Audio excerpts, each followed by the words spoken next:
இதை எப்படி மறந்தேன்? காலங்கள் மாறலாம், என் கலை மாறாது. யாம் கட்டிய கோவிலுக்கு இந்த ராஜராஜனே மீண்டும் குடமுழுக்கு செய்யப் போகிறேன். நாம் உடனே சோழனின் தலைநகரமான தஞ்சைக்கு செல்ல வேண்டும்.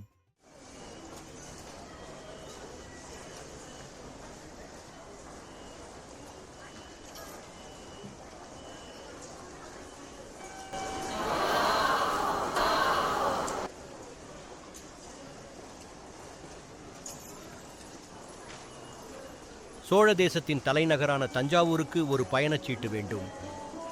சார், இங்கிருந்து தஞ்சாவூருக்கு செல்ல உங்கள் கையில் இருக்கும் செல்போனை எடுத்து அதில் ஒரு ஆப் இருக்கும், அதில் டவுன்லோட் செய்து QR கோட் ஸ்கேன் பண்ணி பிறகு டிக்கெட் புக் பண்ணவும். உங்களுக்கு தஞ்சாவூருக்கு டிக்கெட் புக் செய்து விட்டேன்.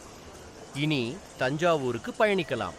டிக்கெட்டை உங்கள் செல்போனில் புகைப்படம் எடுத்துக்கொள்ளுங்கள். மிக்க நன்றி வாலிபனே. நான் கேட்காமலே எனக்கு உதவிய உனக்கு என்னால் முடிந்த ஒரு சிறு பரிசு. மறுக்காமல் இதை பெற்றுக்கொள். மன்னர் என்றால் மன்னர்தான். நன்றி மன்னரே.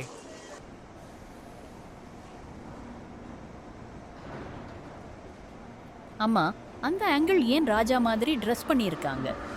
ஏனென்றால் அவர் மன்னர், அப்படித்தான் இருப்பார். இன்னும் சற்று நேரத்தில் தஞ்சை பெரிய கோயில் ஸ்டாப் நிறுத்தப்படும்.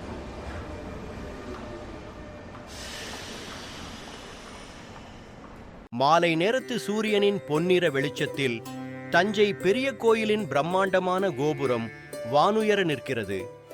மெதுவாக நடந்து வரும் ராஜராஜ சோழன் கோயிலின் வாசலில் வந்து நிற்கிறார்.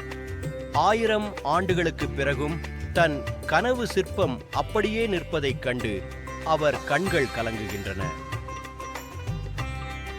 எல்லாம் வல்ல சிவனே போற்றி, எல்லாம் வல்ல இறைவா போற்றி. ஓம் நமச்சிவாய்.